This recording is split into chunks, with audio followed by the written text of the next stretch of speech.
बिस्मिल्लाहिर्रहमानिर्रहीम। नाज़रीन अस्सलाम वालेकुम। आज है 7 जुलाई, साल है 2019 और दिन है इतवार का। इस वक्त टॉक ऑफ द टाउन नहीं बल्कि पूरी दुनिया में एक पाकिस्तान की पॉलिटिक्स के हवाले से जो अहम तरीन चीज़ चल रही है और जो इस वक्त पॉलिटिक्स में भी और आइन और कानून और कानूनी हलकों में भी जो बात ज़ेर बहस है वो एक ही है और वो है मरियम नवाज़ साहिबा ने कल जज एहतसाब कोर्ट अरशद मलिक साहब और मुस्लिम लीग नवाज़ के एक अहम तरीन और शरीफ फैमिली के अहम तरीन फ़र्द हैं, उनके फैमिली फ्रेंड्स हैं नासिर भट्ट साहब, उनकी एक ऑडियो वीडियो रिलीज़ की थी और वो मुख्तलिफ़ टुकड़ों में तक की गई थी, रिकॉर्ड की गई थी। अब कल भी उसको उन्होंने ये मरियम बीबी ने क्लेम किया था कि जो नवाज़ शरीफ साहब को सज़ा दी गई है वो एहतसाब अदालत के जज ने दबाव में आके दी है और उनके सपोर्ट में उन्होंने वो ऑडियो वीडियो पेश की। तो पहले तो हम आपको कल भी एक बात बता चुके हैं बहुत ही डिटेल से, लेकिन टाइम ज़रा थोड़ा होता है, 10-12 मिनट के अंदर अंदर गुफ्तगू को समेटना होता है। तो कल हमने जो बात की थी, कल हमने ये कहा था कि ये गुफ्तगू सिर्फ़ एक नहीं है, नासिर भट्ट साहब और दीगर लोग जो अरशद मलिक साहब के जानने वाले थे वो उनके साथ राब्ते करते रहते थे और कोशिश की जा रही थी अरशद मलिक साहब को कल्टीवेट करने की, उनको ब्राइब करने की, उनके साथ ताउन मांगा जा रहा था और यहाँ तक कहा गया था अरशद मलिक साहब को कि आप दुनिया के जिस हिस्से में कहेंगे, जिस मुल्क में कहेंगे, आपको अमाउंट जो है जो हमारी तय होगी आप बोलें, हम वो अमाउंट आपको पहुँचा देंगे और इसलिए आप हमें इस केस में फ़ेवर करें। नवाज़ शरीफ साहब का जो केस चल रहा था, 2 रेफरेंस चल रहे थे, उसमें आप हमें फ़ेवर करें। और ये बता दूं कि अरशद मलिक साहब के बैरून मुल्क भी अज़ीज़ व अकारिब रहते हैं और उनके लिए कोई मुश्किल काम नहीं था अगर वो डील कर लेते, लेकिन चूँकि एक इंतहाई हाई प्रोफाइल केस था और एक एक चीज़ को ऑब्ज़र्व किया जा रहा था, मीडिया भी ऑब्ज़र्व कर रहा था, बाकी सब लोग ऑब्ज़र्व कर रहे थे और इस तरह के केसेस में अमाउंट लेना और केस फ़िक्स करना, मैच फ़िक्स करना बहुत मुश्किल होता है। या तो अरशद मलिक साहब अपने कैरियर को दांव पर लगाते, पैसे पकड़ते और अनाउंस करते जजमेंट और अब्रॉड चले जाते और बाकी ज़िंदगी वहाँ पे गुजारते। ये उनके पास बहुत अच्छा रास्ता था, आसान रास्ता था और माजी में ऐसा हो चुका है। और उसमें बाज़ औक़ात ये होता है कि पैसे लिए होते हैं, बाज़ औक़ात ये होता है कि अदरवाइज़ बंदा ऑब्लाइज होता है और जज या कोई भी ऑफ़िसर, जज क्या कोई भी ऑफ़िसर, अभी भी पीएसपी के भी बहुत से ऑफ़िसर हैं जिनके ख़िलाफ़ इंक्वायरीज़ इन्वेस्टिगेशन चल रही हैं, लेकिन वो बैरून मुल्क जा चुके हैं। इसलिए अरशद मलिक साहब के पास बहुत आसान था, ये काम कर लेते, लेकिन उन्होंने ऐसा नहीं किया। ये हम आपको कल बता चुके थे।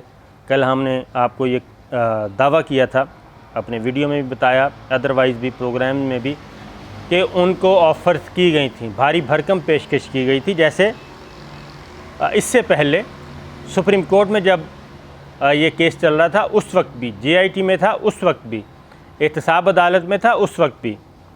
और इन्होंने जो एहतसाब अदालत के जज हैं बशीर साहब, जिन्होंने पहले मरियम बीबी और नवाज़ शरीफ का मुकदमा सुना था और उन दोनों में सज़ाएँ हुई थी, उसमें भी तो शरीफ फैमिली का ये काम है, वो बड़े एक्सपर्ट्स हैं इस मामले में कि मैनेज किया जाए चीज़ों को लोअर लेवल पे, अगर ऊपर ना हो तो नीचे मैनेज किया जाए। ना सिर्फ ये कि अपने हक़ में मैनेज किया जाए, अपने मुखालफिन के लिए भी वो मैनेज करते हैं। और जस्टिस मलिक क़य्यूम साहब, जस्टिस राशिद अज़ीज़ साहब मरहूम, उनकी मिसाल हमारे सामने है कि मोहतरमा बेनज़ीर भुट्टो को सज़ाएँ दिलवाने के लिए किस तरीके से जस्टिस क़य्यूम साहब की जो ऑडियो है वो सामने आई और उसमें खुल्लम खुला गुफ्तगू कर रहे हैं शहबाज शरीफ साहब बज़ाते ख़ुद।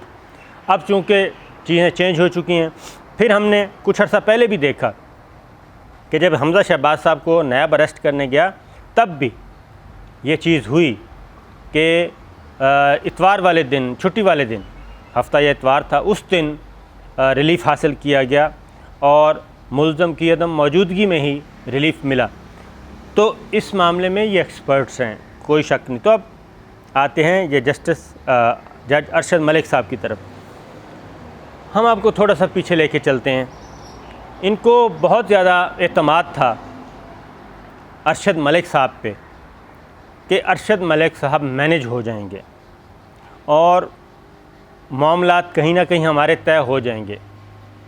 रिकॉल करें ज़रा, ये रिकॉर्ड पे चीज़ें कि जब जज मोहम्मद बशीर साहब ने नवाज़ शरीफ और मरियम बीबी को सज़ा सुना दी और फ़ैसला हो गया, दोनों जेल चले गए, तो दो नए रेफरेंस तैयार हो चुके थे।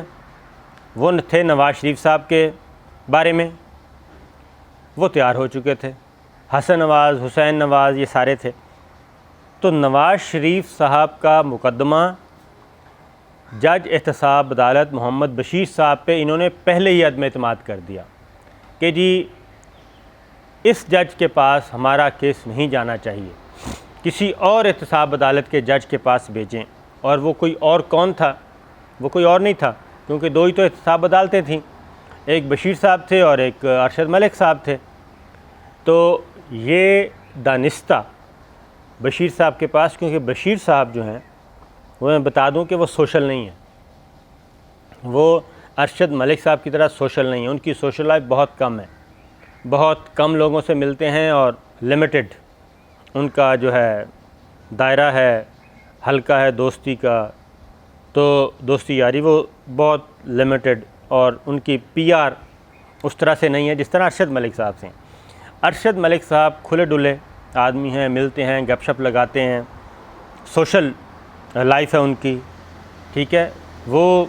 और दूसरा कि वो पिंडी के ही हैं और पिंडी में उनकी बहुत यारियां दोस्तियां, हमारे यहाँ कल्चर है, इसमें कोई ऐसी बात नहीं है कि ये कोई अचंभे की बात नहीं है कि अरशद मलिक साहब क्यों मिलते थे इनसे और रिश्तेदारों से, अजीज़ व क़ारिब से। मैं उसकी एक मिसाल देता हूँ आपको, फिर वापस आपको बताऊँगा कि अरशद मलिक साहब को इन्होंने क्यों चूज़ किया। बहुत सादा सी मिसाल, सैयद यूसुफ गिलानी साहब और जस्टिस आसिफ सईद खोसा साहब, ये क्लास फेलो थे, एक ही इलाका है, मुल्तान डीजी खान, और दोनों के फैमिली रिलेशंस थे, आपस में आना जाना बच्चों का, इनकी आपस की सलाम दुआ थी, गिलानी साहब की और आसिफ सईद खोसा साहब की, जस्टिस साहब। जब यूसुफ गिलानी साहब का केस गया सुप्रीम कोर्ट में, जिसमें वो डिस्क्वालीफाई हुए तौहीन अदालत में, क्योंकि स्विस बैंकों को ख़त लिखना था, इफ्तिखार चौधरी साहब ने एक ऑर्डर पास किया, वो ऑर्डर इम्प्लीमेंट नहीं हो रहा था, तो आसिफ सईद खोसा साहब ने वो केस सुना। इसके बावजूद कि वो क्लास फेलो थे, फैमिली रिलेशंस थे, और उसमें गिलानी साहब को सज़ा हुई, गिलानी साहब की प्रीमियरशिप गई, वो डिस्क्वालीफाई हो गए 5 साल के लिए, सियासत से आउट हो गए, वज़ीर आज़म हाउस से निकल गए, और उनको जो टिलराइजिंग द कोर्ट यानी कि अदालत के बर्खास्त होने तक कैद की सज़ा सुनाई गई। तो ये होता है। उसके बाद वही फिर इफ्तिखार चौधरी साहब को आप देख लें, तो उन्होंने भी जब वो शादी का मौका आया तो उन्होंने अपनी शादी पे इनवाइट भी किया हुआ था, गिलानी साहब भी इनवाइट करते थे, आपस में मिलते जुलते भी थे। तो कहने का मकसद ये है कि एक तरफ ये सोशल लाइफ है, दूसरी तरफ ये लीगल बैटल है और मुकदमात आते जाते रहते हैं, तो ये कोई अचंभे वाली बात नहीं थी। फिर आगे चलते हैं। इन्होंने जज बशीर साहब को भी मैनिपुलेट करने की, मैनूवर करने की, कल्टीवेट करने की कोशिश की थी, वो भी नहीं हुए थे। उन्होंने भी फ़ैसला सुना दिया।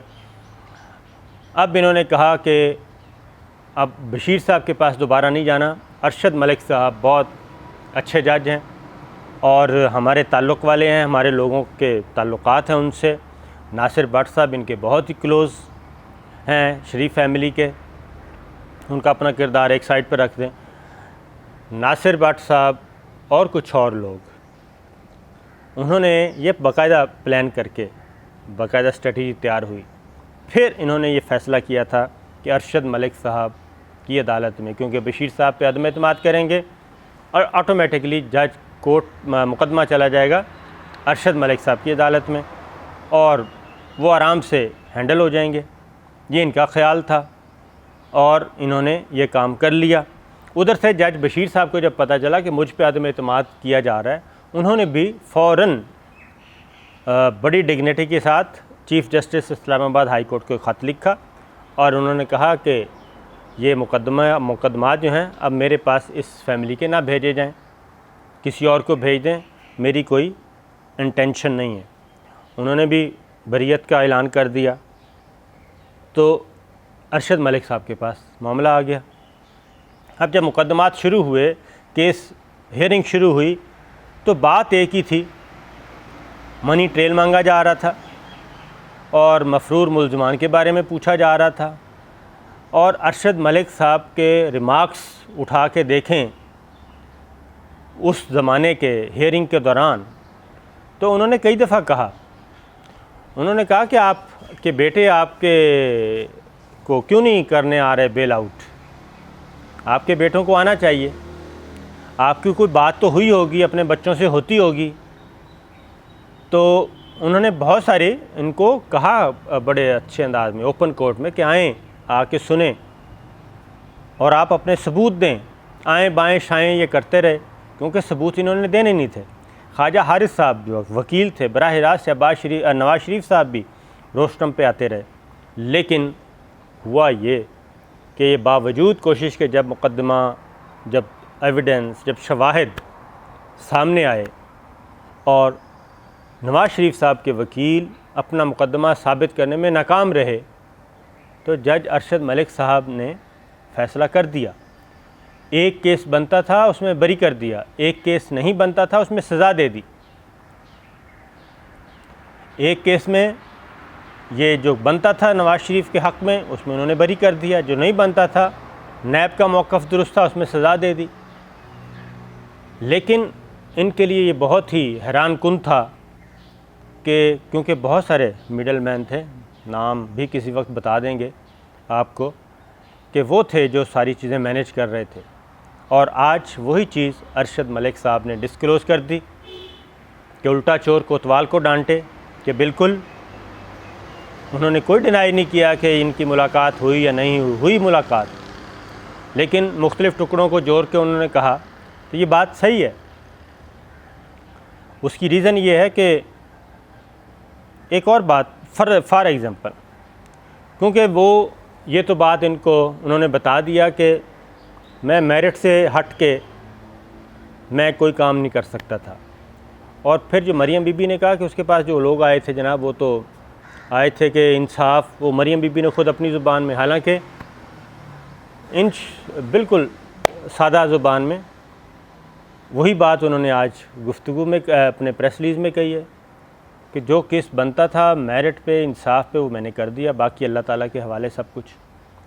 तो ये चीज़ें थीं कि जज अरशद मलिक साहब को क्यों इन्होंने चूज़ किया था, उस वक्त क्यों बज़िद थे।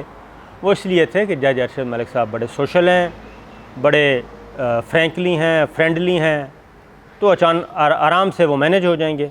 लेकिन ऐसा नहीं हो सका। उसकी रीज़न थी कि इनके मुकदमे में वो जान नहीं थी और इसीलिए अभी तक ये एविडेंस ना इस्लामाबाद हाई कोर्ट में पेश किया और ना ही सुप्रीम कोर्ट में।